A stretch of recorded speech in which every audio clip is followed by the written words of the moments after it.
ஹல்லேலூயா. சந்தோஷமா இருக்கிறீங்களா? ஹல்லேலூயா. சந்தோஷமா இருக்கிறதுக்காக தான் ஆண்டவராகிய இயேசு கிறிஸ்து எங்களை தெரிந்து கொண்டாங்க. துக்கப்பட்டு அழுகிறதுக்கு இல்லை. இந்த உலகத்தில் உங்களுக்கு உபதேசம் உண்டுன்னு சொல்லியிருக்காங்க. சொன்னது மட்டுமல்ல, இந்த உலகத்தை அவங்க ஜெயித்தும் காட்டி இருக்கிறாங்க. ஹல்லேலூயா. ஜெயித்து காட்டின அந்த ஆண்டவராகிய இயேசு கிறிஸ்துவை தான் நீங்கள் நானும் ஆராதிக்கிறோம். ஹல்லேலூயா. கண்டிப்பா எங்களுடைய எல்லா நிலைகளிலும் நாங்கள் ஜெயம் எடுப்போம். ஹல்லேலூயா. நாங்கள் செய்கிற ஊழியங்கள், வேலையில, வியாபாரத்துல, குடும்ப வாழ்க்கையில, எங்களுடைய படிப்பு காரியங்களை நிச்சயமா ஆண்டவர் எங்களுக்கு ஜெயத்தை கொடுப்பாங்க. ஹல்லேலூயா. இன்றும் எங்களை அன்பின் அழைப்பேற்று வந்திருக்கோங்க ஒவ்வொருவரையும் இயேசு கிறிஸ்துவின் இனிய நாமத்தில் நான் வாழ்த்துகிறேன்.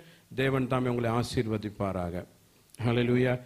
இந்த நாளில் கூட கர்த்தனல் பின் சேனைகள் வழியாக அநேக காரியங்கள் ஆண்டவர் கற்றுக் கொடுத்துட்டு வர்றாங்க. இந்த நாளிலும் யுத்த தளபதிகளை குறித்து அந்த டைட்டில், கடந்த நாட்களில் கர்த்தர் நெல்பின் சேனைகள் அப்படின்னா என்ன நம்ம கற்றுக்கொண்ட எங்களுடைய ஊழியத்தின் விஷனை இன்றும் யூடியூப் வழியா, வாட்ஸ்அப் வழியா பார்த்துட்டு இருக்கிற ஒவ்வொரு யுத்த தளபதிகளுக்கு ஆண்டவர் கற்றுக் கொடுக்கக்கூடிய காரியம் யுத்த தளபதிகள். இன்னைக்கு தலைப்பு அதுதான், யுத்த தளபதிகள். எல்லாரும் கேட்குறாங்க, நிறைய பேர் போனாட்டி கூட கேட்டிருந்தாங்க, கர்த்தரின் எழுப்புதலின் சேனை இந்த ஊழியத்தோட விஷன் என்ன அப்படின்னா, அந்த விஷனை குறித்து கடந்த கிளாஸில் நாங்கள் பதிவு பண்ணி யூடியூப்பில் போட்டிருந்தோம். அப்புறம் எல்லாரும் கேட்குறாங்க, யுத்த தளபதிகள்னு அடிக்கடி நீங்கள் உங்கள் கூட்டத்தில் இருக்கிற உங்களை பார்த்து நீங்கள் பேசுகிறீங்க, அவங்களும் அப்படி தான் சொல்கிறாங்க. அந்த யுத்த தளபதினா என்ன, அதை குறித்து தான் நம்ம கற்றுக்கொள்ள போகிறோம். இது கடைசி காலம். எத்தனை பேர் நம்புறீங்க?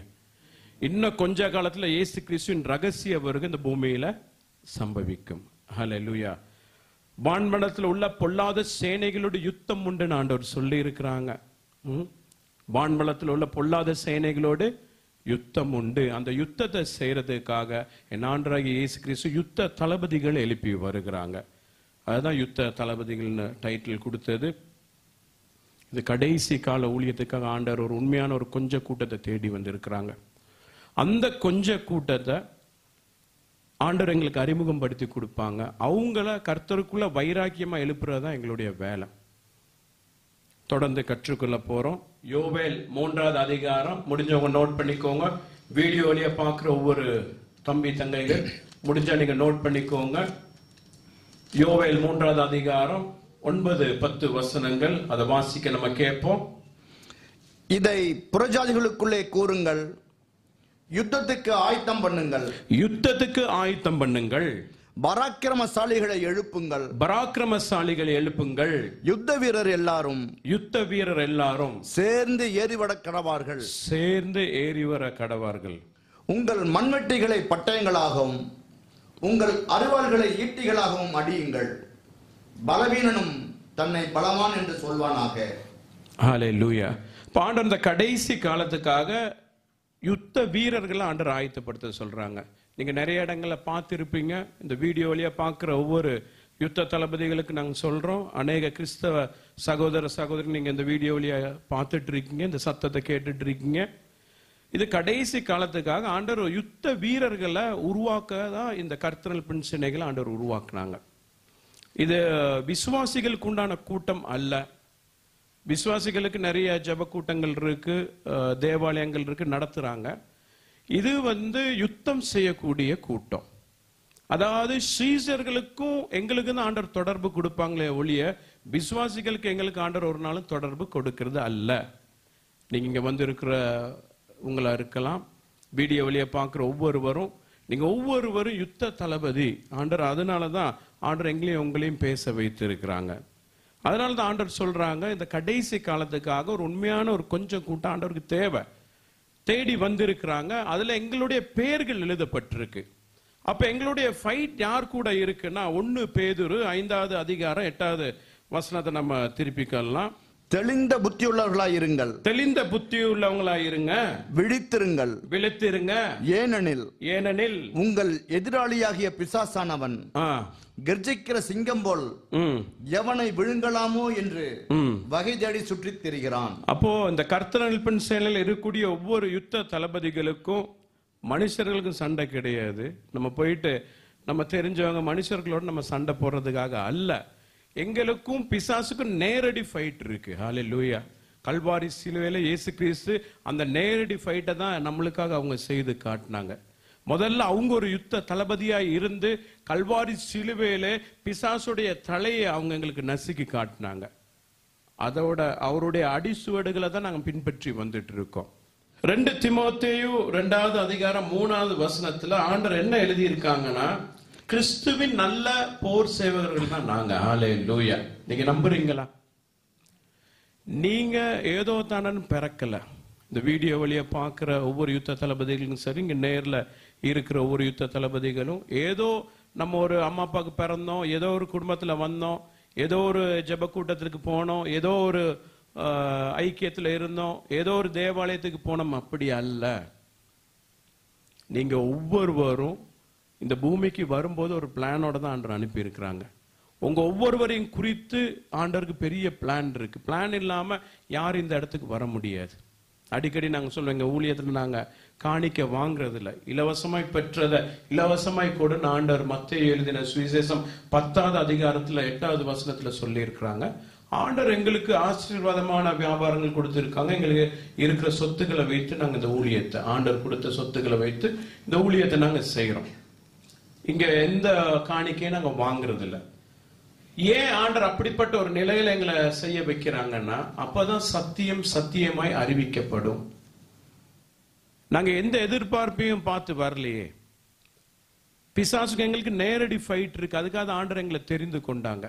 நம்ம ஒவ்வொருவரும் ஒவ்வொரு பிளான், ஆண்டவர் பிளான் வச்சுதான் இங்க அனுப்பி இருக்கிறாங்க.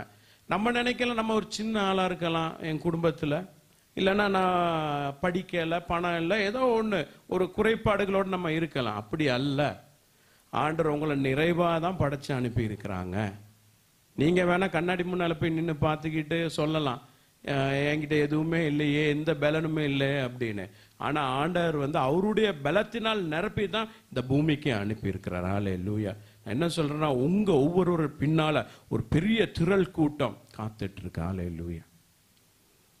நான் அடிக்கடி சொல்லுவேன், ஏதோ உங்களை எல்லாத்தையும் ஒரு உற்சாகப்படுத்தி செய்யற அதுக்காக பேசுறது அப்படின்னு நான் ஒரு நாள் சொல்ல மாட்டேன். ஏன்னா அப்படி பேச்சுகள் நாங்க பேசுறது இல்லை. உற்சாகப்படுத்தி என்ன வரப்போகுது இல்லையா?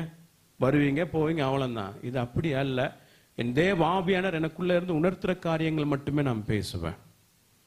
உங்க ஒவ்வொருவரை கொண்டு ஆண்டவர் பெரிய காரியங்கள் செய்ய போறாங்க. மீண்டுமாய் பரிசுத்த ஆவியானவர் எனக்கு உணர்த்துறாங்க, உங்க பின்னால ஒரு பெரிய திரள் கூட்டம் இருக்கு. அநேக ஜனங்கள் விடுதலை இல்லாம கண்ணீரோட போராட்டத்துல மத்தியில இருக்கிற மக்களை உங்க வழியா ஆண்டவர் அவருக்குள்ள கொண்டு வருவாங்க. இதுதான் பிளான். அதை விட சூப்பரா ஆண்டவர் உங்களை உருவாக்கி இருக்கிறாங்க. பரிசுத்தம். பரிசுத்தம் இல்லாம ஆண்டவரை பார்க்க முடியாது. நீங்க ஆண்டவருக்கு பரிசுத்த ஜனம். பரிசுத்தம் மட்டுமல்ல, உங்களுக்குள்ள ஆண்டவர் வைராக்கியத்தையும் வச்சிருக்கிறார். ஹல்லேலூயா. வீடியோ வழியா பார்க்குற ஒவ்வொரு யுத்த தளபதிகள் ஆண்டவர் சொல்ற காரியம், உனக்குள்ள நான் பரிசுத்தத்தை மட்டுமல்ல வைராக்கியத்தையும் வைத்து இருக்கிறேன். பிசாச எழுத்து நிற்கக்கூடிய வைராக்கியத்தை நான் உனக்குள்ள வைத்து இருக்கிறேன்னு சொல்லிட்டு இன்னொரு திருவசனத்தை நம்ம வாசிக்க கேட்க போறோம். 2 கொரிந்தியர் 10வது அதிகாரம் 4வது வசனம். முடிஞ்சவங்க நோட் பண்ணிக்கோங்க. 2 கொரிந்தியர் 10வது அதிகாரம் 4வது வசனத்தை நம்ம வாசிக்க கேட்போம்.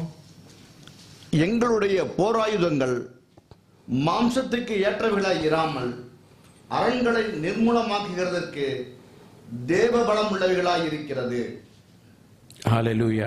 மீண்டுமாய் வாசிப்பாங்க, நல்லா காது கொடுத்து கேளுங்க. எங்களுடைய போராயுதங்கள் மாம்சத்துக்கு ஏற்றவைகளாய் இராமல் அரண்களை நிர்மூலமாக்குகிறதற்கு தேவ பலம் உள்ளவைகளாய் இருக்கிறது. அப்போ எங்களுடைய ஃபைட் எப்படின்னா, மாம்சத்துக்கு எங்களுக்கும் ஃபைட் கிடையாது. ஹல்லேலூயா. ஆவியில தான் பிசாசு கூட எங்களுக்கு ஃபைட் இருக்கு. ஹல்லேலூயா. இன்னைக்கு நிறைய நண்பர்கள் இருக்கலாம், நம்ம சொந்த பந்தம் இருக்கலாம் இல்லையா? ஒரு சிலர் நம்மளை ஏற்றுக்கொள்வாங்க. உங்களோட நெருங்கி பழகிறவங்க கிட்ட போய் உங்களை பத்தி கேட்டா என்ன சொல்லுவாங்க? நல்லதா தான் சொல்லுவாங்க இல்லையா? உங்களை பிடிக்காதவங்க கிட்ட போய் உங்களை பற்றி கேட்டா என்ன சொல்லுவாங்க? உங்களை குறைத்தான் சொல்லுவாங்க இல்லையா? நான் என்ன சொல்றேன்னா, என்னை உருவாக்கினவர் என்ன சொல்றாருன்னா, இந்த உலகம் கொடுக்கிற சர்டிபிகேட் நம்மளுக்கு வேண்டியது இல்லை. பரலோகத்தில் எங்களை குறித்து என்ன எழுதப்பட்டிருக்கு அதுதான் வேணும். பரலோகத்துல உங்க ஒவ்வொருவருக்கும் உண்டான ஜீவ புத்தகத்துல ஆண்டவர் யுத்த தளபதின்னு எழுதியிருக்காங்க. யுத்த தளபதியின் டைட்டில் வர்றனாலே நீங்க பரிசுத்தமா இருக்கிறீங்கன்னு அர்த்தம், வைராக்கியமா இருக்கிறீங்கன்னு அர்த்தம். ஹல்லேலூயா. அப்போ இன்னைக்கு நிறைய பேர் நம்ம கூட வேலை செய்யறவங்களா இருக்கலாம், ஒருவேளை நம்ம சர்ச்சுக்கு வரவங்க இருக்கலாம், ஜெபக்கூடங்கள்ல வரவங்களா இருக்கலாம், குடும்பத்தாரா இருக்கலாம். ஏதாவது எங்களை ஒரு மாதிரி பிரச்சனை கொடுத்துக்கிட்டே இருக்கலாம். நீங்க அப்போ அவங்க மேலெல்லாம் கோவப்பட வேண்டிய அவசியம் இல்லை. அது அவங்க பண்றது இல்லை. பொல்லாதவன் என்ன செய்யறான்னு உங்க மைண்டை டிஸ்டர்ப் பண்ணணும். உங்க மைண்டை டிஸ்டர்ப் பண்ணாதான் நீங்க சரியா ஜெபிக்க மாட்டீங்க, வேதம் வாசிக்க மாட்டீங்க. அப்போ ஜபங்கிறதுனா என்ன? ஆண்டவர் கூட பேசுறதுக்கு தான் பேர் ஜபம்.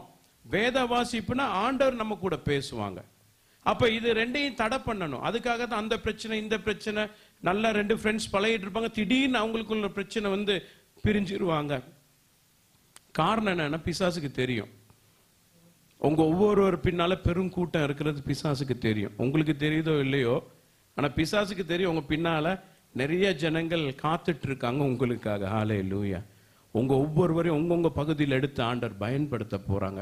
ஒரு பெரிய எழுப்புதல். நீங்க எங்க இருக்கிறீங்களோ, எந்த கிராமமா இருக்கலாம், எந்த நகரமா இருக்கலாம், எந்த ஊரா இருக்கலாம், அந்த இடத்துல ஆண்டவர் உங்களை கொண்டு பெரிய காரியங்கள் செய்ய போறாங்க. ஹல்லேலூயா. அதுக்காக தான் ஆண்டவர் தெரிந்து கொண்டாங்க. தாவீது ராஜா குறித்து நம்ம வாசிச்சு இருப்போம். கோலியாத்தை எப்படி ஆண்டவர் வீழ்த்தினார்னு சொல்லிட்டு இல்லையா, அடிக்கடி நாங்கள் அந்த பகுதியை கடந்து போயிருப்போம். இப்போ ஒரு சின்ன தாவீது தான் இல்லையா, அப்போ அவர் ராஜாவை ஆகலை, அபிஷேகம் செஞ்சிருந்தாங்க. ஆனால் அவர் ஒரு சிறு பையனா இருந்தார். அப்போ ஒரு பெரிய ஃபைட் நடந்துட்டு இருக்கு. யாருக்கு? சவுல் ராஜாவுக்கும் அந்த கோலியாத் அந்த கோஷ்டிக்கும் பெரிய ஃபைட்டு இது நடந்துகிட்டு இருக்கு. இது இவருக்கெல்லாம் தெரியாது, தாவீது ராஜாக்கெல்லாம் தெரியாது. அவர் சிறு பையனா இருக்காரு. அவர் என்ன செய்யறாரு? சாப்பாடு கொடுக்கறதுக்காக வர்றாரு. யாருக்கு? அவங்க அண்ணம்மாருக்கு சாப்பாடு கொடுக்கறதுக்காக வர்ற இடத்துல தான் இந்த சூழ்நிலையை பார்க்கிறாரு. பார்த்தோன்னா ஐயோ இப்படி இருக்கு. அப்போ ஒருத்தன் இது பண்றான்னோன்னா, அப்ப அவருக்குள்ள இருக்கக்கூடிய அந்த பரிசுத்த ஆவியானவர் வச்ச அந்த வாஞ்ச அவரை சும்மா இருக்க விடல. பார்த்தீங்களா? அது வெளியே வந்துச்சு. நான் எதிர்த்து நிக்கிறேன்னாரு, என் கர்த்தரோட நாமத்தை நான் எதிர்த்து நிற்பேன் அப்படின்னு. அப்ப எல்லாரும் சிரிச்சாங்க. ஒரு யுத்த வீரன், சாதாரண ஒரு யுத்த வீரன்னால பல ட்ரைனிங்கள் இருக்கு இல்லையா, ஒவ்வொருத்தருக்கும் ஒவ்வொரு விதமான ட்ரைனிங்கள் இருக்கு. பார்த்துருக்கீங்களா யுத்த வீரர்களை? நியூஸ்ல தான் நீங்களாம் பார்த்துருப்பீங்கன்னு நினைக்கிறேன் இல்லையா. ஏன்னா நான் இலங்கையில பிறந்து வளர்ந்தனால நாங்கள் டெய்லி யுத்த மிலிட்ரியோட மூஞ்சில தான் நாங்கள் முழிக்கணும். டெய்லி அவங்கள பார்த்துட்டு தான் நாங்கள் எங்கள் வீட்டை விட்டு வெளியில் எங்கேயாவது ஒரு சின்ன பக்கத்தில் போயிட்டு வரனாலும் ஒரு 5 செக் போஸ்ட் இருக்கும். 5 வாட்டி காரில் போனாலும் சரி, எந்த வண்டியில் போனாலும் சரி, எல்லாத்தையும் விட்டு இறங்கணும், இன்ஜின்லாம் ஆஃப் பண்ணிடணும். அதுக்கப்புறம் அவங்க எங்களெல்லாம் செக் பண்ணுவாங்க, அப்புறம் காரை செக் பண்ணுவாங்க. அதுக்கப்புறம் திரும்பி இன்னும் கொஞ்சம் தூரம் போனோன்னா இன்னொரு செக் போஸ்ட் இருக்கும். அப்போ நாங்கள் அப்படி தான் எங்களுடைய வாழ்க்கை, எப்போ வேணாலும் என்ன வேணாலும் நடக்கலான்னு. அப்போ நாங்கள் நிறைய இந்த மிலிட்ரிஸோட பழகிறதுக்கெல்லாம் எங்களுக்கு வாய்ப்பு அதிகம், போலீஸ் மிலிட்ரியோடலாம். அப்போ அவங்க சொல்லுவாங்க நிறைய ட்ரைனிங்கள், எப்படி நாங்கள் ட்ரெயின் ஆகிறோம், எங்களை எப்படிலாம் இது பண்ணுறாங்க, எப்படி எங்களை ஓட வைக்கிறாங்க, காலையில் எத்தனை மணிக்கு எழுப்புறாங்க. அதை விட எல்லாம் முடிச்சதுக்கு அப்புறம் அவங்களுக்கு ஒரு ட்ரெஸ்ஸு கொடுப்பாங்களாம். அது பயங்கரமாக வெயிட்டாக இருக்குமா. அவங்க போகிற பூட்ஸ் இருக்கு பாருங்க, அந்த பூட்லாம் பயங்கர வெயிட்டாக இருக்குமா. அதுக்கப்புறம் அவங்க பேண்ட்டு இதெல்லாம் போட்டுட்டு அதுக்கு மேலே ஒரு ஜர்க்கின் மாதிரி ஒரு இது போடுறாங்க. அதில் தான் அவங்களுடைய எல்லாம் கன்னுக்கு உண்டான தேவையான அந்த மேகசின் சொல்லுவாங்க, இந்த தோட்டாக்கள் எல்லாம் வைக்கிறதுக்கு எல்லாம் ரெடியாக வச்சுருப்பாங்க. அது போக அவங்க கையில் வச்சிருக்க கன்னுகள் பார்த்துருப்பீங்க. பொதுவாக ஒவ்வொரு விதமான கன்கள் ஒவ்வொரு கையில் இருக்கும். பார்த்தீங்கன்னா பயங்கர வெயிட்டாக இருக்கும். அது ஷோல்டரில் போட்டோன்னு வைங்களேன், சுமக்க முடியாது. இதெல்லாம் போட்டுக்கிட்டு ரன்னிங் ப்ராக்டிஸ் நடக்கும். அதெல்லாம் நம்மளுக்கு மாட்டி விட்டு நம்மளாம் நடக்கவே முடியாது. ஆனால் இவங்க இதெல்லாம் போட்டுட்டு காலையில் ரன்னிங் ப்ராக்டிஸ், ஏன் காட்டுக்குள்ளே ஓடணும் வைக்கணும் அந்த மாதிரி. அப்போ ஒரு மிலிட்ரி வேலைங்கிறது ரொம்ப கஷ்டமான வேலை, சும்மா ஒன்றும் யாராலையும் அது போயிட்டு பண்ண முடியாது. யுத்த வீரர்கள்னா சாதாரண ஒரு காரியம் இல்லை. இதை நான் சொன்ன அதிகாரத்தை நோட் பண்ணி வச்சுக்கோங்க. எபேசியர் 6வது அதிகாரம் 11 to 18 வரை அதை நம்ம பார்க்க போகிறோம். இப்போ யுத்த வீரர்னா சரியான ட்ரைனிங் இருக்குது. ட்ரைனிங் இல்லாமல் எதுவுமே போயிட்டு பண்ண முடியாது, பயங்கர ட்ரைனிங் இருக்குது. இப்போ அது மாதிரி தான் இப்போ ஆண்டவர் எங்களை அழைச்சிருக்காங்கன்னா எங்களுக்கும் ட்ரைனிங் இருக்குது. ஆவிக்குரிய ஜீவியத்தில் பல ட்ரைனிங்கள் ஆண்டவர் எங்களுக்கு கொடுப்பாங்க. அப்ப நிறைய எதிர்ப்புகள் வரும், போராட்டங்கள் வரும். நல்லா பழகிட்டு இருக்கும்போது நம்ம மனுஷர்கள் ஃப்ரெண்ட்ஸ் இருப்பாங்க, சொந்த பந்தம், அவங்களுக்குள்ளால ஏதாவது வார்த்தைகள், ரொம்ப கடினமான வார்த்தைகள் பேசுவாங்க. இது எல்லாமே என்ன செய்ய, எங்க மைண்டை குழப்பி எங்களை விட்டுரும். அப்ப நாங்க எந்த வேலையும் நம்மளால செய்ய முடியாது. ஆனா ஆண்டவர் எங்களை குறித்து வைத்திருக்க காரியம், ஆண்டவர் எங்களுக்கு நல்ல ட்ரைனிங் கொடுக்குறாங்க. நம்ம நல்லா ஜெபிக்கணும். எந்த சூழ்நிலை நம்ம ஜெபம் பண்றதை விட்டுறக்கூடாது, வேதம் வாசிக்கிறத நம்ம விட்டுறக்கூடாது. நல்ல ட்ரைனிங்கள் எடுக்கிறது எப்படின்னா, அதுதான் சொல்றேன், இந்த மிலிட்ரிக்கும் எங்களுக்கும் எப்படி சம்பந்தம் அப்படின்னா, மிலிட்ரி அவ்வளோ காரியங்கள்லாம் மேலே போட்டு ஜர்க்கின் பூட்டெல்லாம் போட்டு கன்னெல்லாம் வச்சுட்டு ப்ராக்டிஸ் பண்றாங்க. எங்க ப்ராக்டிஸ் எப்படின்னா ஜெபம், வேத வாசிப்பு. இப்ப இப்படி ஒரு காரியத்துல தான் ஆண்டவர் எங்களை ஒப்பிட்டு காட்டுறாங்க தாவீது ராஜாவோட. அப்போ அந்த தாவீது ராஜாவுக்கு வந்து சவுல் ராஜா வந்து கொடுக்குறாரு. அப்போ தாவீது ராஜா சிறு பையனா இருக்காரு. என்னோட கவசத்தெல்லாம் நீ போட்டுக்கோ, நீ வந்து இந்த யுத்தத்துக்காக இது பண்ணுன்னு. அப்போ அவரெல்லாம் போட்டு பார்க்குறாரு. நம்ம அடிக்கடி நிறைய இந்த காரியங்கள் கேட்டிருப்போம், தேவாலயங்கள் நிறைய பிரசங்கம் பண்ணியிருப்பாங்க. அப்போ அவர் என்ன சொல்ற, அதெல்லாம் அவருக்கு ஒத்து வரல, எல்லாம் கழட்டி வச்சுட்டு நான் எனக்கு தெரிஞ்ச முறையில் நான் போய்க்கிறேன் அப்படிங்கிறார். ஒன்றும் இல்லை, ஒரு 5 கூழாங்கல் இல்லையா, அதை வச்சு சுற்றி நான் பார்த்துக்கிறேன்னு எடுத்து போட்டுட்டு போறாரு.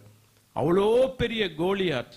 அந்த கோலியாத் பார்த்தீங்கன்னா, இப்போ நான் சொல்றேன், மிலிட்ரி, சாதாரண மிலிட்ரியை விட பல்மடங்கு பெரிய ஒரு ஆள், பயங்கர ஆள். உருவத்திலையும் சரி, நம்ம வாசிச்சு இருப்போம், கோலியாத்தோடைய கேடகம், ஈட்டி எல்லாம் பயங்கர வெயிட். அதை 2-3 பேர் சேர்ந்து தூக்கிட்டு வந்து தான் கொடுக்கணும்.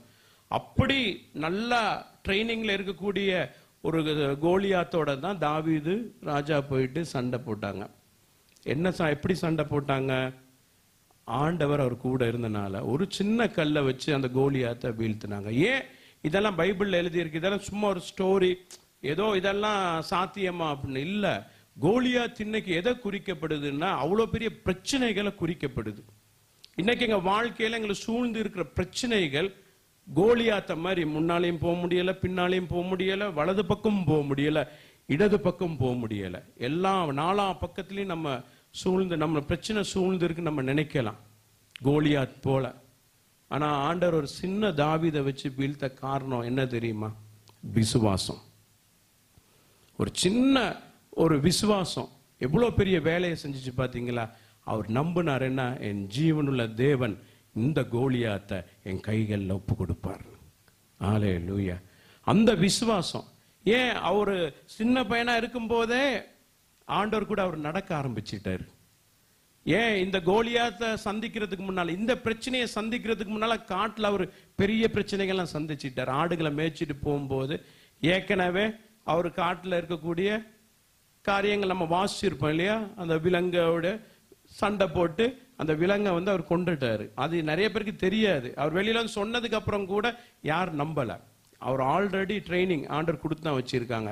இப்ப நீங்க நினைக்கலாம், இப்ப நான் எப்படி ஆண்டவருக்காக யுத்த தளபதியா என்னால செயல்பட முடியும்? என்கிட்ட அது இல்லை. ஆண்டவர் ஆல்ரெடி உங்களுக்கு ட்ரைனிங் கொடுத்து வச்சிருக்காரு. ஹல்லேலூயா. இன்னும் உங்களை அறியாமலே உங்களுக்குள்ள ஜெபத்தின் ஆவியானவர் உள்ளதான் இருக்கிறார். உங்களுக்குள்ள ஒரு வைராக்கியம் இருக்கு, ஒரு பரிசுத்தம் இருக்கு. அந்த இருதயம் ஆண்டவருக்கு தெரியும். ஆண்டவருக்கும், அதாவது ஆண்டவருடைய தீர்மானம் இல்லாம நம்ம ஒருத்தர் சந்திக்க முடியாது.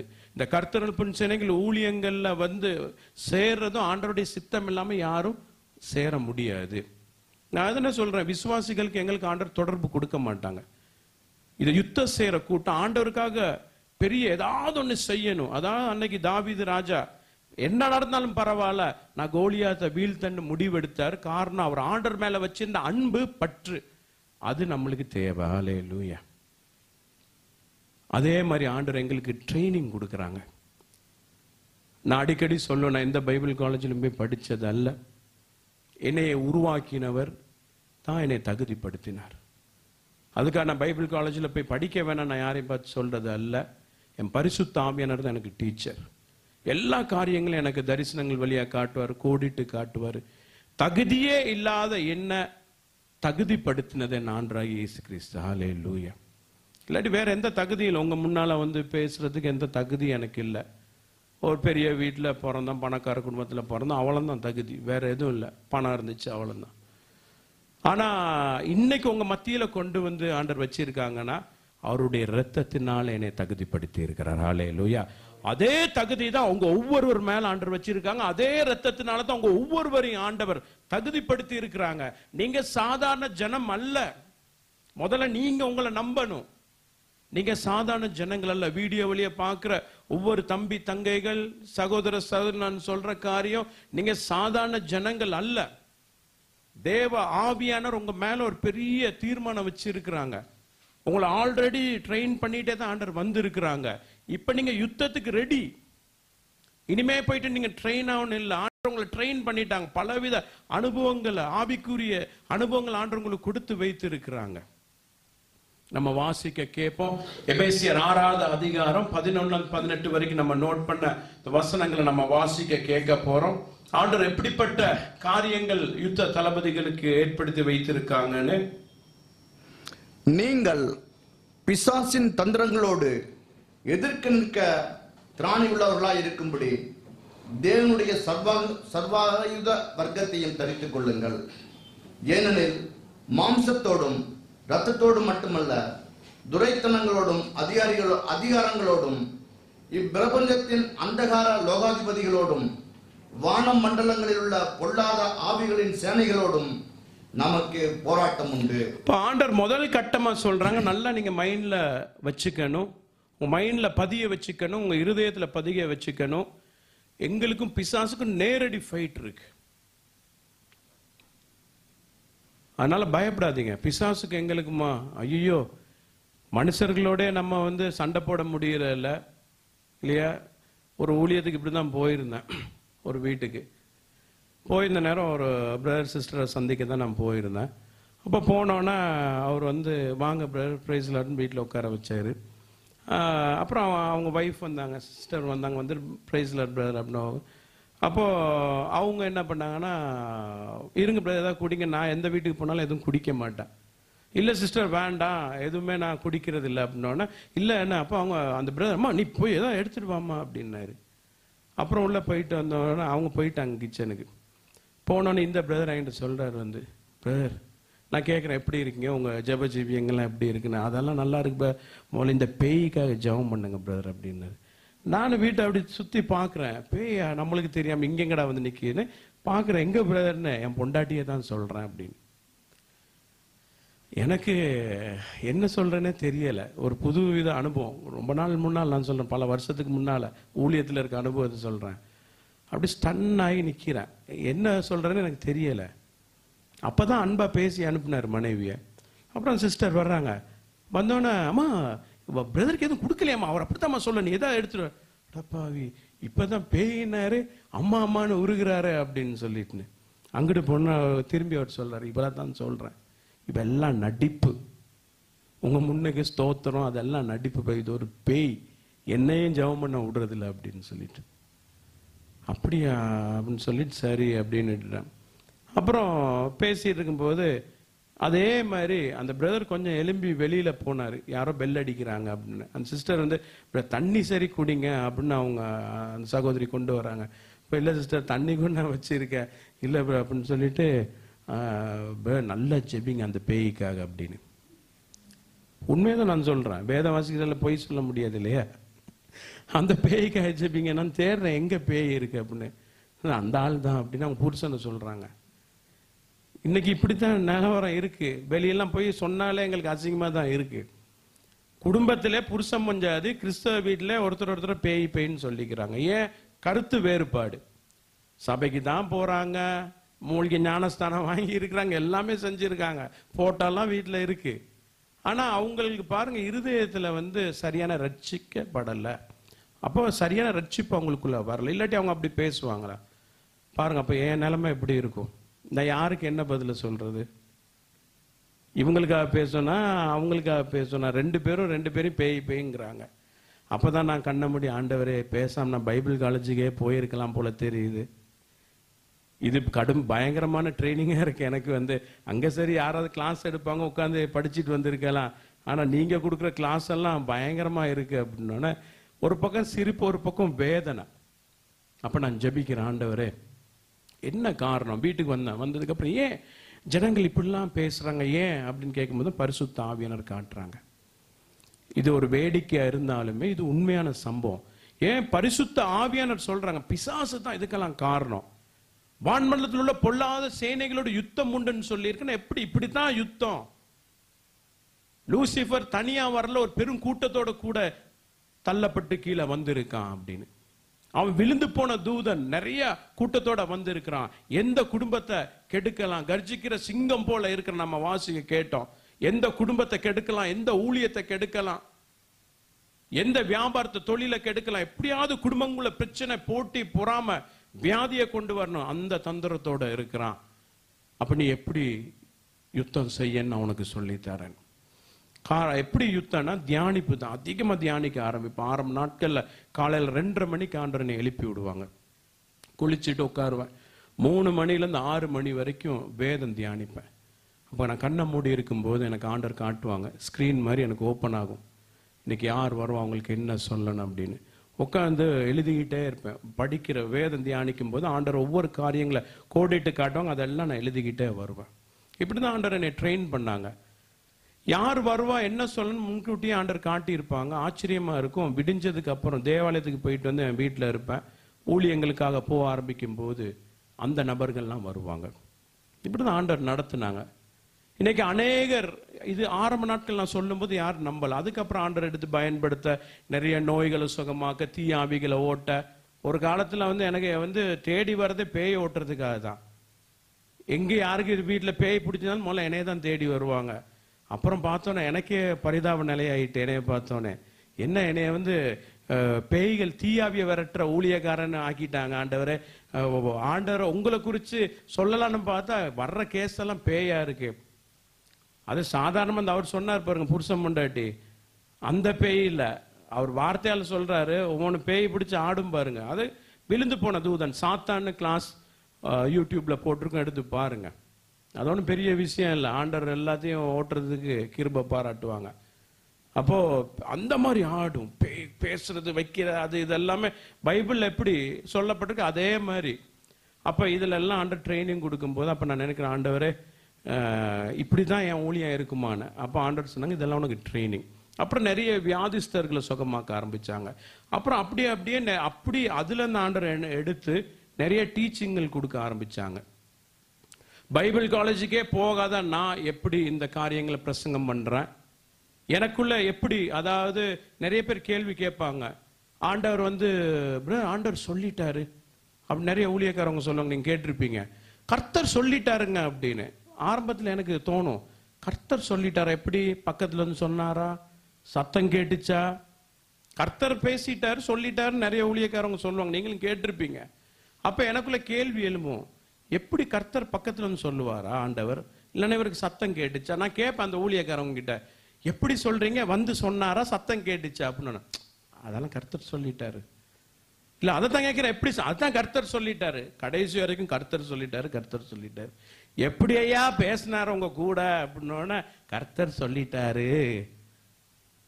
அப்ப இப்படிதான் அனுபவம். அப்ப நான் ஆண்டவர்கிட்ட நான் கேட்கிறேன், ஆண்டவரே எப்படி இதுக்கெல்லாம் நடக்குன்னு. அதுக்கு உண்டான கிளாஸ், அபிஷேகம்னு ஒரு கிளாஸ் ஆண்டவர் எடுக்க வச்சு, அதாவது ஆவியானவர் வரும்போது எங்களுக்குள்ள உடல்ல ஏதாவது மாற்றங்கள் ஏற்படுதா, இந்த தீர்க்க தரிசனம் உரைக்கிறது உண்மையா, அந்நிய பாஷை உண்மையா, அப்படி நிறைய காரியங்கள் ஆண்டவர் எடுத்து இதுல போட வச்சாங்க. நீங்க அந்த யூடியூப்ல போய் பார்த்தீங்கன்னா தெரியும். அப்போ ஆண்டவர் எங்களுக்கு பொதுவா ட்ரைனிங் கொடுத்து வச்சிருக்கிறாங்க. அப்ப எங்களுக்கும் பிசாசுக்கும் நேரடி ஃபைட் இருக்கு. இப்ப அந்த பிரதர் சொன்னார் பாத்தீங்களா, இந்த பேய்க்கா முதல்ல இது பண்ணுங்க, இந்த பேயை ஓட்டுங்கன்னு.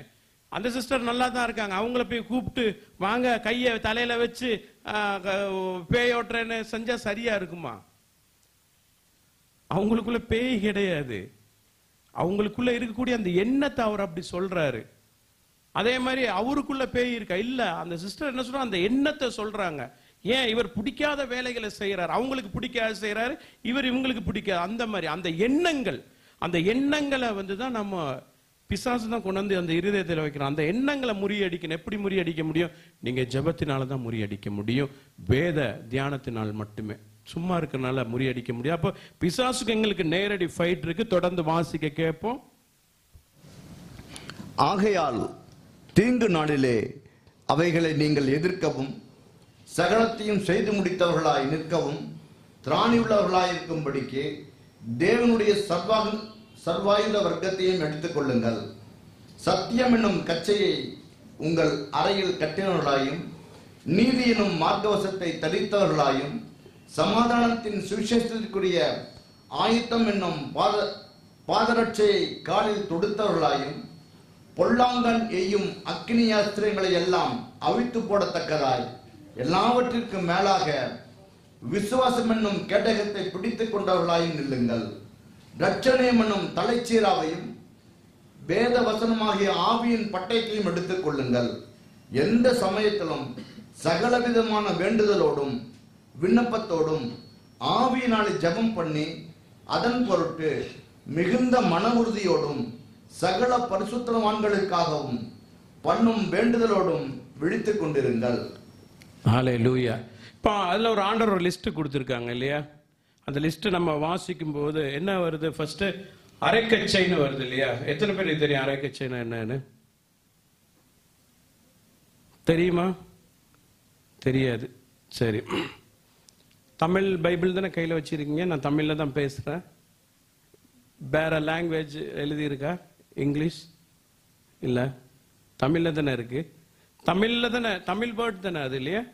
பாருங்க, தமிழர்களுக்கே தமிழ் தெரியல. நான் என்னைய வேற ஆண்டர் இந்தியாவில் கொண்டு வந்து பிரசங்கம் பண்ண வச்சிருக்காரு. அது தமிழ்நாட்டில். அரைக்கச்சைனா என்னது? பெல்ட்டு தெரியுமா? அதாவது இப்போ நிறைய எக்ஸசைஸ் பண்றவங்கலாம் பார்த்தீங்கன்னா, ஜிம்முக்கு போறவங்கலாம் பார்த்தீங்கன்னா ஒரு பெல்ட் கட்டுவாங்க. அது எதுக்குன்னா வந்து அந்த வயிறு பக்கம் அப்படி இடுப்போட கட்டும்போது நிறைய வெயிட் தூக்கலாம். அது ஒரு பலனை உண்டாக்கும். அந்த அப்படி வயிறு இழுத்து கட்டிட்டா, பெல்ட்டை போட்டுட்டா ஒரு பலன் வரும். அதுக்காக தான் அது. அது மட்டுமல்ல, போர் சேவர்கள் அதை கட்டி இருப்பாங்க. அவங்களுக்கு அந்த பலன் வர்றதுக்காக அந்த கட்டி இருப்பாங்க அப்படி. அப்போ அவங்க ஸ்டிஃபா நிற்பாங்க யுத்த வீரர்கள். அதுல பாத்தீங்கன்னா அதுக்காக மட்டுமில்ல, ஆயுதங்களை வந்து தாங்கிறதுக்காக அவங்களுக்கு உண்டான ஆயுதங்கள்லாம் அதுல தான் இருக்கும். அந்த காலத்துல வாள் இதெல்லாம் பாத்தீங்கன்னா அதுல தான் இருக்கும். அதான் நீங்க நோட் பண்ணிக்கோங்க. அரைக்கச்சை அதை குறித்து தான் சொல்றேன். பெல்ட் அதுதான் அரைக்கச்சை. அது எதை குறிக்குதுன்னா சத்தியத்தை குறிக்குது, உண்மையை குறிக்குது.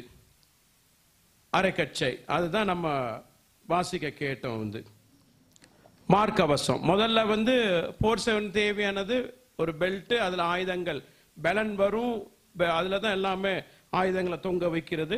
அப்புறம் மார்க்கவசம். மார்க்கவசம் என்னன்னு தெரியுமா? மார்க்கவசம் அந்த செஸ்ட் பகுதியை பாதுகாக்கக்கூடிய ஒரு கவசம். ஏன் செஸ்ட் பகுதி குறிப்பா யுத்த வீரர்கள் வைத்திருப்பாங்கன்னா, அந்த அம்பு எய்வாங்க. அந்த அம்பு வந்து நேரா இந்த இரு ஹார்ட் இங்கிட்டு தான் இருக்கு. இருதய பகுதி குத்திட்டுன்னு வைங்களேன், வேற ஒண்ணுமே செய்ய முடியாது அங்க. சரி, ஹார்ட் நின்றுட்டுனா முடிஞ்சிச்சு தான் கதை இல்லையா? அதான் ஹார்ட் அட்டாக் வருது, நின்றுச்சுன்னா முடிஞ்சிச்சு. அதுதான் கரெக்டா என்ன செய்வாங்கன்னா, அடுத்த இதுல இருக்கிறவங்க அம்பை கரெக்டா ஏவி விட்டுருவாங்க. அது வந்து இங்க பட்டுரும், பட்டா கதை முடிஞ்சிடும். அதனாலதான் இந்த மார் கவசங்களை அவங்க போட்டிருப்பாங்க. அதுக்கு தான் ஆண்டவர் வந்து இந்த யுத்த வீரர்களை வந்து ஒப்பிட்டு காட்டுறாங்க. அதாவது இந்த மார் கவசம் எதை, உடல்ல இருக்கக்கூடிய முக்கிய பகுதி தான் இந்த ஹார்ட். இந்த முக்கிய பகுதிகளை பாதுகாக்க அது உதவுது. ஏன் ஆண்டவர் அந்த யுத்த வீரர்களை குறித்து அதுல காட்டி இருக்காங்க? அந்த அரைக்கச்சையை குறித்து எழுதியிருக்கு. அடுத்து அந்த மார் கவசத்தை குறித்து எழுதப்பட்டிருக்கு. இந்த முக்கிய பகுதிகளை தான் இந்த மார் கவசம் வந்து பாதுகாக்குது. அது எதை குறிக்குதுன்னா நம்மளுடைய தேவ நீதியை குறிக்குது. இந்த மார் கவசம் எதை குறிக்குதுன்னா, ஆண்டவங்களுக்கு கொடுத்தாங்க பாருங்க தேவ நீதி. தேவ நீதினா நம்மளுக்கு தெரியும் இல்லையா? மூழ்கி ஞானஸ்தானம் வாங்கி இருக்கோம். என்னது, தண்ணிக்குள்ள போகும்போது பழைய மனுஷன் செத்துட்டான், தண்ணில இருந்து எழும்பும் போது புது மனுஷன் பிறந்திருக்கான். அதை நம்ம மறந்து போக கூடாது. அதுதான் தேவ நீதி. அடுத்தது வந்து பாதரட்சை. பாதரட்சைனா தெரியும் இல்லையா? பாதரட்சை, பாதரட்சைனா என்னது? செருப்பு. ரொம்ப கஷ்டமான கேள்வி கேட்டுட்டேன். இப்பதான் எல்லாரும் பதில் சொல்றீங்க, பரவாயில்ல. வீடியோ வழியா பார்க்குற தம்பி தங்கைகள், யுத்த தளபதிகள், உங்களுக்கு ஆண்டவர் சேர்த்து சொல்லிட்டு இருக்காங்க. பாதரட்சைனா உங்களுக்கு தெரியும் இல்லையா? என்னது? இப்ப இன்னைக்கு ஷூ இல்லையா, அதை குறிக்குது வந்து. அப்ப இந்த பாதரட்சை ஒரு சேவனுக்கு தேவை. அது எதுக்கு போடுறாங்க? அந்த நான் ஏற்கனவே உங்களுக்கு சொன்ன மிலிட்ரிஸ் எல்லாம் போட்டிருப்போம், பெரிய பெரிய பூட்ஸ் போட்டிருப்பாங்க. எதுக்குன்னா அவங்க கரடு முரடான இடத்துல தான் நடக்க போறாங்க. பூட்ஸ் எல்லாம் போட்டுட்டு பஞ்சு மெத்தையில நடக்க போறாங்க இல்ல. எதுக்கு பூட்ஸ் போட்டு விடுறாங்க? அவங்க காலில் முள்ளு, அப்புறம் அந்த யுத்தம் செய்யற இடத்துல நிறைய பிசுறு, அந்த இரும்பு கிடக்கும், குண்டு வச்சா அந்த குண்டுல வெடிச்சு இருக்கிறது இருக்கும், நிறைய கல் இருக்கும், முள்ளு, நிறைய காரியங்கள் இருக்கும், எலும்புகள் இருக்கும். அது அவங்க காலில் ஏறிடக்கூடாது. அப்ப காலில் ஏறினா என்ன ஆகும்? நடக்க முடியாது. அப்புறம் என்ன ஆகும்? காலில் ஏதாவது அடிபட்டுச்சுன்னா, ஏதாவது உள்ள குத்திட்டுனா என்ன ஆகும்? நடக்க முடியாது. அப்புறம் என்ன ஆகும்? அவங்களுடைய பலன் குறைஞ்சிரும். அப்புறம் அடுத்த அடி செய்ய முடியாது, சோர்ந்துருவாங்க இல்லையா? அப்போ ஆண்டவர் என்ன காட்டுறாங்கன்னா, அந்த பாதரட்சை எதை குறிக்குதுன்னா நம்மளுடைய சுறுசுறுப்பை குறிக்குது. சுறுசுறுப்பு, அதாவது ஊழியத்தை. ஆண்டவர் உங்களுக்கு ஒரு ஊழியத்தை கொடுத்தா அதை நீங்க சுறுசுறுப்பா பண்ணணும். சோம்பேறித்தனமா இல்லாம சரி நம்ம ஜெபம் பண்ணோம் வச்சோம் அப்படின்னு சொல்லி நம்ம விட்டுறக்கூடாது. ஹல்லேலூயா. ஒரு நல்ல சுறுசுறுப்பா நம்மளுடைய கால்கள் எடுத்து வைத்து முன்னேறி நடக்கணும். அடுத்தது கேடகம். கேடகம் கேடகம்னா உங்களுக்கு என்னன்னு தெரியும் இல்லையா? நிறைய பேருக்கு தெரியும். கேடகம்னா என்னது? ஷீல்டு. அது எதுக்கு பயன்படுத்துறாங்க? வர்றத தடுக்கிறதுக்கு. அப்ப அங்க இருந்து அம்பு விட்டாலும் சரி, என்ன விட்டாலும் சரி, அந்த காலத்துல பாத்தீங்கன்னா நெருப்பை தான், அந்த குண்டெல்லாம் பாத்தீங்கன்னா நெருப்பு குண்டு தான் வரும். அந்த காலத்துல எல்லாம் நெருப்பை தீய வச்சுதான் அடிப்பாங்க. அப்ப அதெல்லாம் வந்தா அதை தடுக்கிறது. அதுக்கு அது பாத்தீங்கன்னா சின்னதா இருக்காது, பெருசா தான் இருக்கும். அவங்க அதுக்குள்ள இப்படி வச்சு மறைஞ்சுப்பாங்க. தடுத்து நிறுத்துறதுக்கு மட்டும் அல்ல, வர்ற அம்போ என்னத்தையோ எதிரி விட்டாலும் அதுல தடுத்து நிறுத்துறதுக்கு மட்டும் அல்ல, அந்த தடுத்து நிறுத்தி என்ன செய்வாங்கன்னா அடுத்ததுக்கு முன்னேறி போவாங்க. கொஞ்சம் கொஞ்சமா வச்சு அடுத்தடுத்த குரூப்பா வைப்பாங்க. வச்சு வச்சு வச்சு வச்சுதான் எதிரி கிட்ட போயிருவாங்க அப்படியே. அப்ப முன்னேறி செல்றதுக்கு கேடயம் அவசியம். அப்ப அந்த கேடயத்தை ஆண்டவர் எதுக்கு ஒப்பிட்டு காட்டுறாங்கன்னா, இந்த உடலை முழுவதும் பாதுகாக்க, நம்ம உடல் முழுவதும் பாதுகாக்க கேடயம் தேவை. முன்னேறி செல்றதுக்கு கேடயம் தேவை. ஈட்டி, நெருப்பு, குண்டு அந்த மாதிரி காரியங்கள்ல இருந்து நம்ம முன்னேறி செல்றதுக்கு, அதுல எல்லாம் இருந்து முன்னேறி செல்றதுக்கு இந்த கேடயம் தேவை. இந்த கேடகம் எதை குறிக்குன்னா நம்மளுடைய விசுவாசத்தை குறிக்குது. விசுவாசம். நம்ம ஜெப ஜீவியத்துல முன்னேறி போறதுக்கு எங்களுக்கு என்ன வேணும்? விசுவாசம் வேணும். அடுத்தது யுத்த தளபதிகளுக்கு ஆண்டவர் கற்றுக் கொடுக்கிறாங்க. தலை சீரம் தெரியும் இல்லையா? என்னது? ஹெல்மெட். அதுதான் ஹெல்மெட். அதுதான் போறோம் இல்லையா? இன்னைக்கு டூ வீலர் ஓட்டுறவங்களுக்கு எல்லாம் சொல்றாங்க ஹெல்மெட் போட்டு போங்க. ஏன்? கீழே விழுந்தாலும் ஹெல்மெட் இருந்தா தப்பிடுவாங்க, இல்லைன்னா ஏதாவது ஒன்று ஆயிரும். அப்ப அந்த ஹெல்மெட், அப்ப யுத்த வீரர்களுக்கு ஹெல்மெட் ரொம்ப அவசியமா இருக்கு. எதுக்கு அந்த ஹெல்மெட் யூஸ் பண்றாங்கன்னா, தலையில அடிபட்டுச்சுன்னா எல்லாமே முடிஞ்சுது. தலையில அடிபட்டாலே எல்லாம் நிறைய பேர் என்ன தலையில அடிச்சா என்ன லூஸ், சிலர் குழந்தைகளை அடிக்காங்க அவன் லூஸ் ஆயிடுவான் அப்படிம்பாங்க. பார்த்துறீங்களா வீடுகள்ல? ஏய் அவனை போய் ஏன்டா தலையில அடிக்கிறீங்க அப்படின்னு, லூஸ் ஆயிடுவான். கேள்விப்பட்டிருக்கீங்களா? இப்படிதான் ஒரு இடத்துல நான் சொல்லியிருக்கும் போது ஒரு பையனுங்க, டே அவனை அடிக்காங்கடா லூஸ் ஆயிடுவான்னு. அவன் திரும்பி பார்த்துட்டு லூஸ் ஆயிடுவானா அப்படின்னா, ஆமாப்பா தலையெல்லாம் அடிக்க கூடாதுப்பா, லூஸ் ஆயிடுவானா, அவன் ஏற்கனவே லூஸா தானே இருக்கான் அப்படின்னு. அந்த மாதிரி தான் நீங்க பாக்குறதெல்லாம் பார்த்தா தெரியுது எனக்கு. சரி, தலையை பாதுகாக்கணும். அதுக்காக ஆண்டவர் சொல்றாங்க ரொம்ப தலை அவசியம் அப்படின்னு சொல்லிட்டு. தலை அவசியம்னா நீங்க வேற தலைக்கெல்லாம் போயிடாங்க. இன்னைக்கு அது தமிழ்ல, நான் இந்த இந்தியா தேசத்துல தமிழ்நாட்டுல பேசுற ரொம்ப இதா இருக்கு. எங்க ஊர்ல எல்லாம் தலைனா தலையை புரிஞ்சுப்பாங்க. இப்ப தலைனா வேற எதையோ தலையா. அன்னைக்கு பாக்குற ஒருத்தன் வாட்ஸ்அப்ல எனக்கு போடு, தலை சொல்லிட்டாரு, தலை அப்படின்னு. என்னடா தலை அப்படின்னு? எனக்கு தெரிஞ்ச ஒரே தலை ஆண்டவராகிய இயேசு கிறிஸ்து மட்டுமே இந்த உலகத்துல, வேற தலையே இல்லை. பல வாட்டி நானும் சொல்லியிருக்கேன். ஏன் தலை கவசம் எங்களுக்கு ரொம்ப அவசியம். நாங்க பாடல பாடணும் இல்லையா, தலை கவசம் இல்லையா பாடணும். அது மாதிரி தான். அப்போ அந்த ஹெல்மெட் அதை தான் ஆண்டவர் காட்டுறாங்க. அது எதை குறிக்குது? நம்மளுடைய ரட்சிப்பை குறிக்குது. இந்த தலைக்கவசம் எதை குறிக்குதுன்னா, முடிஞ்சவங்க நோட் பண்ணிக்கோங்க, ரட்சிப்பை குறிக்குது. நம்மளுடைய ரட்சிப்பை குறித்து நல்ல தெளிவு எங்களுக்கு வேண்டும். ரட்சிப்பு ஒரு நாள் மறந்து போகக்கூடாது. இப்ப நிறைய பேர் குழப்பம் இருக்கு. இந்த ரட்சிப்புக்கும் தேவ நீதிக்குமே நிறைய பேர் கன்ஃபியூஸ் இருக்கு. தேவ நீதியும் ஒண்ணுதான், ரட்சிப்பு ஒண்ணுதான். நிறைய பேருக்கு இது, அதாவது ரட்சிப்பு வேற, தேவ நீதி வேற. நிறைய பேருக்கு அது ரட்சிக்கப்பட்டீங்களா அப்படிம்பாங்க. ஆரம்பத்தில் இணையலாம், நான் ஆர்சி கேத்தலிக், ரட்சிக்கப்பட்டீங்களா அப்படின்னா என்ன அப்படிம்பேன். ரட்சிக்கப்பட்டீங்களா அப்படிம்பாங்க எங்க சபைக்கு போனா. இப்போ ரட்சிப்பு அப்படின்னா என்ன அப்படின்னா, அதுக்கப்புறம் பார்த்தா பைபிளில் பார்த்தா தேவ நீதின்னு இருக்கும். அப்ப இவங்க என்ன, இவங்க ரெண்டையும் இணைச்சு கேட்கறாங்க. ரட்சிக்கப்பட்டீங்கன்னா அப்ப நீங்க ஞானஸ்தானம் வாங்கிட்டீங்களா அப்படின்னு. ரட்சிப்புங்கிறது மீட்பு. ஆண்டவர் வந்து எங்களை கடன்ல இருந்து மீட்கிறாரு, வியாதியில இருந்து மீட்கிறாரு. அப்படி அந்த ரட்சிப்பு ஆண்டவர் இந்த பொல்லாத உலகத்துல இருந்து எங்களை மீட்டு எடுக்கிறாங்க. அப்ப ரட்சிப்பு எதை குறிக்குதுன்னா, ஆண்டவர் எங்க இருதயத்துல கிரியை செய்துட்டாங்க, எங்களை மோசமான வாழ்க்கையில மீட்டு எடுத்துட்டாங்க. அதுக்கு அடையாளமா தான் தேவ நீதியை நிறைவேற்றுறது. அப்ப நம்மளுடைய ரட்சிப்பு எப்ப, நான் சொன்னேன் பாருங்க, ஒரு வீட்டுக்கு போயிருந்த நேரம் கதை ஞாபகத்துக்கு வருதா? அது கதையே இல்ல, நிஜம். ஞாபகத்துக்கு வருதா? உண்மையதான் நான் சொல்றேன். போனோன்னா இந்த பேய்க்கு ஜெபம் பண்ணுங்கன்னு ஒரு பிரதர் சொன்னார்னு, அவர் ஒய்ஃபை பார்த்து, ஒய்ஃபை அவங்க அங்கே போயிட்டாங்க, நல்ல வேலை இல்லை. அது மாதிரி தான். ஏன் ரட்சிப்பு அவங்களுடைய இருதயத்துல சரியா அவங்க ரட்சிக்கப்படலை. ரட்சிக்கப்பட்டவர் அப்படி பேசுவாரா? பேச மாட்டார் கண்டிப்பா. அப்போ ஞானஸ்தானம் தேவநீதியை வந்து ஏதோ ஒருத்தர் ஊழியக்காரவங்க சொன்னாங்க, ஊழியக்காரி சொன்னாங்கன்னு போய் ஞானஸ்தானம் வாங்குறதுல அர்த்தம் இல்லை. உள்ள போயிட்டு இப்படி வெளியே வந்தா அது என்ன, அப்போ ஒரு லைஃப் பாய் சோப்பை கொடுத்துற வேண்டியதான், குளிச்சுட்டு வாங்க அப்படின்னு. அது அர்த்தம் இல்லை. சும்மா உள்ள போயிட்டாருல ஒரு பிரயோஜனமும் இல்லை. ரட்சிக்கப்படணும்னா மனதளவுல நம்ம வந்து நினைக்கணும், நம்மளுடைய எல்லா காரியங்களையும் சாபங்களை ஆண்டவராகிய இயேசு கிறிஸ்து சுமந்து தீர்த்துட்டாங்க. இனி நான் வந்து எனக்கு சொந்தம் அல்ல, நான் இனி அவருக்கு சொந்தம். இந்த உடல் என்னோடதுல அவரோடதுன்னு நம்ம நினைக்கணும். அதுதான் அந்த ரட்சிப்பு. தலை சீரம் அதை குறித்து நாங்கள் பார்த்தோம். அடுத்ததா வந்து பட்டயம், வாள். பட்டயம்னா உங்களுக்கு என்னன்னு தெரியும் இல்லையா? வாளை தான் பட்டயம்னு சொல்றோம். வந்து இந்த வசனம் ரொம்ப முக்கியம். ஏன் சொல்லுங்க? வசனத்தை வச்சுதான் இந்த உலகத்தை ஜெயிக்க முடியும். பிசாச வீழ்த்துகிற முதல் ஒரு காரியம் பார்த்தாலே இந்த வாள் தான்.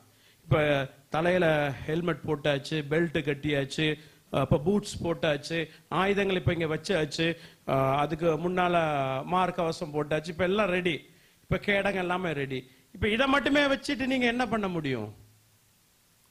என்ன பண்ணுவீங்க? அங்கேருந்து குண்டடிக்கிறான், அம்ப விடுறான், எல்லாம் சரி. இதை மட்டும் வச்சுக்கிட்டு நீங்க முன்னேறி போயிட முடியுமா? முடியாது. இதுக்கு எல்லாத்துக்கும் மெயினான என்னன்னா, இதெல்லாம் மாட்டிக்கிட்டு கடைசியில வாள் வேணும். வாளை வச்சு தான் நீங்க வெட்டி வீழ்த்த முடியும். வாள் வேணும், வாள் இல்லாம வெட்டி வீழ்த்த முடியாது. அந்த வாள் வேணும். அந்த வாள் தான் வந்து பட்டயம். அது நம்மளுக்கு தெரியும் இல்லையா? தேவனுடைய வார்த்தை இருபுறமும் கருக்குள்ள பட்டயம். அதாவது நம்ம வீட்டில எல்லாம் கத்தி வச்சிருப்போம் காய்கறி நறுக்கிறதுக்கு இல்லையா? அது ஒரு பக்கம் தான் ஷார்ப்பா கூர்மையா இருக்கும். ஆனா இறை வார்த்தை ரெண்டு பக்கமும் கூர்மையா இருந்த எப்படி ஒரு கத்தி அதுக்கு ஒப்பா இருக்கு அப்படின்னு. ஆனா அதெல்லாம் கேட்கிறோம். ஆனா அதை நம்ம வாழ்க்கையில அதை நம்ம வந்து அப்பியாசப்படுத்துறது இல்லை. ஹல்லேலூயா. அப்ப ஆண்டவர் இந்த நாட்களையும் சொல்லிட்டு வர்றாங்க, யுத்த தளபதிகள் நீங்க இப்படி இருக்குன்னு செயல்படணும். நிறைய காரியங்கள். ஏன் இதெல்லாம் உங்களுக்கு சொல்லி தர்றாங்கன்னா, உங்களை கொண்டு ஆண்டவர் பெரிய காரியங்கள் செய்ய போறாங்க. உங்களை வச்சு அநேக கூட்டங்கள், அநேக ஜனங்களை விடுதலை ஆக்க போறாங்க ஆண்டவர். அதுக்காக தான் ஆண்டவர் இதெல்லாம் உங்களுக்கு சொல்லி கொடுக்குறாங்க. கடைசியா ஒரு வார்த்தை நம்ம வாசிச்சோம் வந்து அதுல இல்லையா, நம்ம ஜெபத்துல உறுதியாய் இருக்கணும்னு சொல்லிட்டு நோட் பண்ணிக்கோங்க. ஜெபத்துல உறுதியாய் இருக்கணும், விழித்திருக்கணும். ஜெபத்துல உறுதியா விழித்திருப்பது அவசியம். அந்த 18வது வசனத்தை வாசிக்க கேட்போம். எந்த சமயத்திலும் சகலவிதமான வேண்டுதலோடும் விண்ணப்பத்தோடும் ஆவியினாலே ஜெபம் பண்ணி அதன் பொருட்டு மிகுந்த மன உறுதியோடும் சகல பரிசுத்தவான்களுக்காகவும் பண்ணும் வேண்டுதலோடும் விழித்துக் கொண்டிருங்கள். ஹல்லேலூயா. அப்போ ஜெபத்துல நம்ம வந்து விழித்திருக்கணும், உறுதியா இருக்கணும். பரிசுத்தவான்களுக்காக ஒருத்தருக்கு ஒருத்தர் நம்ம ஜெபம் பண்ணிக்கணும். ஜெபம் பண்ணா மட்டும் பத்தாது, விழித்து இருக்கணும். விழித்து இருக்கணும்னா எப்ப வேணாலும் ஆண்டவர் வரலாம். ஏன் இப்ப பேசிட்டு இருக்க நேரம் கூட சம்பவிக்கலாம். இப்ப நிறைய பேர் நினைக்கலாம், பேசிட்டு இருக்கும்போது எப்படி சம்பவிக்கப்படும்? 3ஆம் உலக யுத்தம் ஆரம்பமாகணும், அது ஆரம்பமாகி அப்படியே புகையிற நேரத்துல தான் எடுத்துக்கொள்ளப்படுதல் நடக்கும்னு பைபிள் எழுதப்பட்டிருக்கு. அப்ப இப்படியெல்லாம் இருக்கும்போது எப்படி பேசிட்டு இருக்கும்போது சம்பவிக்குன்னா, நான் சொல்றேன், அங்க நடக்கிறது நம்மளுக்கு இங்க தெரியுமா? இப்ப வெளியில எங்கேயோ குண்டு வெடிக்குதுன்னு வைங்களேன், இல்லை இப்போ என்ன சொல்றது, ஏதோ ஒரு ஜப்பான்ல எங்கேயோ ஒரு சுனாமி வந்துட்டுன்னு வைங்களேன், அது எங்களுக்கு இப்போ உடனே தெரியுமா?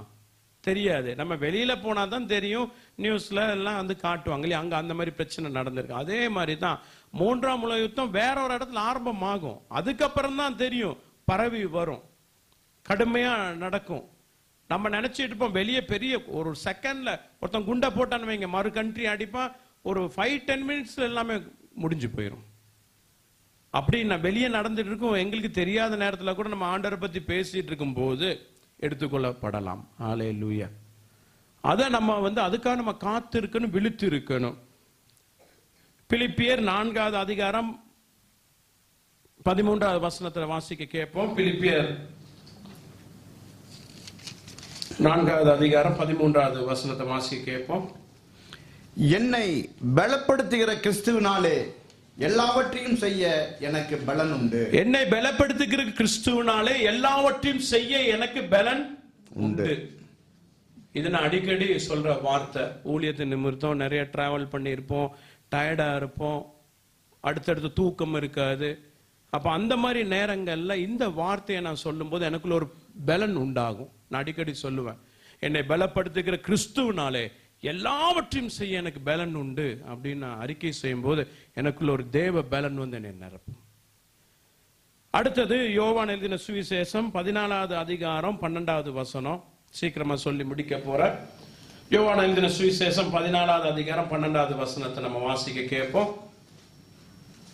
மெய்யாகவே மெய்யாகவே நான் உங்களுக்கு சொல்லுகிறேன், நான் என் பிதாவினிடத்திற்கு போகிறபடியினால் என்னை விசுவாசிக்கிறவன் நான் செய்கிற கிரியைகளை தானும் செய்வான், இவைகளை பார்க்கிலும் பெரிய கிரியைகளையும் செய்வான். ஹல்லேலூயா.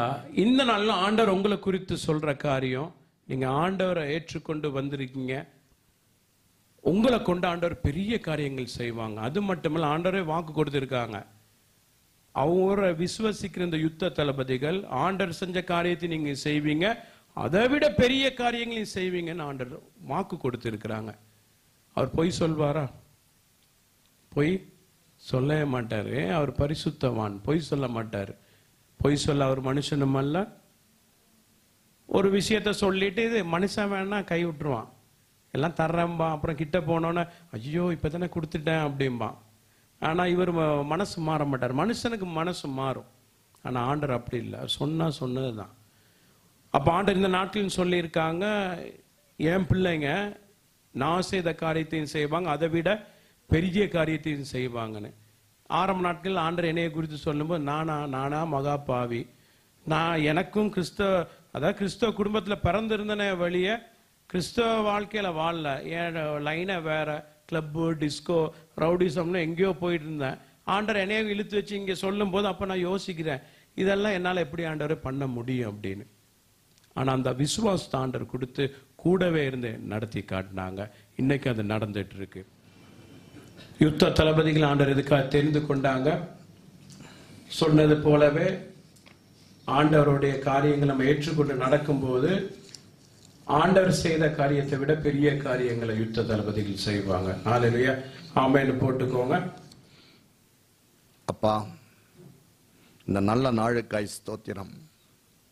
எங்கே 2 பேர் 3 பேர் உம்முடைய நாமத்தை துதிக்கின்றார்களோ அங்கே நான் இருப்பேன் என்று சொல்லி எங்களுக்கெல்லாம் தகப்பனே நீர் அப்பா வாக்கு கொடுத்திருக்கிறீர். அப்பா, நீர் இங்கே வந்திருப்பதற்காய் ஸ்தோத்திரம். அப்பா, யுத்த தளபதிகள் எப்படி இருக்க வேண்டும் என்று சொல்லி நீர் எங்களுக்கு இன்றைக்கு கற்றுக் கொடுத்திருக்கிறீர் ஆண்டவரே. அதற்காய் உமக்கு ஸ்தோத்திரம் ஆண்டவரே.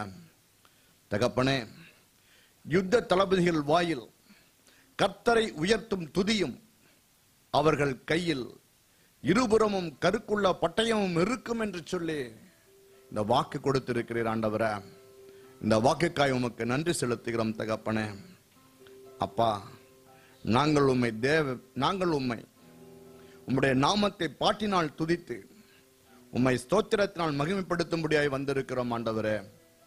அதற்காய் உமக்கு ஸ்தோத்திரம் ஆண்டவரே. தகப்பனே, இந்த ஜனத்தை எனக்கென்று ஏற்படுத்தினேன், இவர்கள் என் துதியை சொல்லி வருவார்கள் என்று சொல்லி வாக்கு கொடுத்திருக்கிறீர் அப்பா. உம்மை துதிக்கும்படியாய் வந்திருக்கிறோம். நீர் எங்களை சொந்த ஜனமாய் பார்ப்பதற்காய் ஸ்தோத்திரம் அப்பா. தகப்பனே, 1 பேதுரு 2:9 பார்க்கிறோம், நீ தெரிந்து கொள்ளப்பட்ட சந்ததி என்று சொல்லி எங்களுக்கு கற்றுக் கொடுத்திருக்கிறீர் ஆண்டவரே. அப்பா, தெரிந்து கொள்ளப்பட்ட சந்ததியாய் இருப்பதற்காய் ஸ்தோத்திரம். நீ ராஜரீக ஆசாரிய கூட்டம் என்று சொல்லி எங்களுக்கு தகப்பனே வாக்குரைத்திருக்கிறீர் அப்பா. அப்பா, யுத்த தளபதிகளுக்கு இப்படிப்பட்ட வாக்கு கொடுத்ததற்காய் ஸ்தோத்திரம் ஆண்டவரே. நீ பரிசுத்த ஜாதி என்று எங்களை அழைப்பதற்காய் ஸ்தோத்திரம் ஆண்டவரே. அப்பா, நாங்கள் உமக்கு சொந்தமான ஜனம் என்று சொல்லி அப்பா நீர் எங்களை அழைக்கிறீர் ஆண்டவரே. அதற்காக உமக்கு ஸ்தோத்திரம் தகப்பனே. ஹல்லேலூயா. சிறையிருப்பை மாற்றுகிற தேவன் அல்லவா நீர். யோசேப்பின் சிறையிருப்பை மாற்றின தகப்பன், எங்களுடைய சிறையிருப்பை மாற்ற வந்திருக்கிறீர் ஆண்டவரே. அப்பா, எங்களுடைய வியாதி, கடன், வேதனை, ஆசீர்வாதம் போன்ற சிறையிருப்பை எல்லாம் மாற்றி எங்களுக்கு செழிப்பை கட்டளையிடும் ஆண்டவரே. அதற்காய் வந்திருக்கிறோம். உயர வானத்திலிருந்து உண்டாகும் ஆசீர்வாதங்களினாலும் கீழே ஆழத்திலிருந்து உண்டாகும் ஆசீர்வாதங்களினாலும் ஸ்தனங்களுக்கும் கர்ப்பங்களுக்கும் உரிய ஆசீர்வாதங்களினாலும் நீர் எங்களை ஆசீர்வதிக்கும்படியாய் கர்த்தராகிய இயேசு கிறிஸ்துவனுடைய எல் ஷடாய் என்ற நாமத்தினால ஜெபித்து மன்றாடுகிறோம். ஆமென்.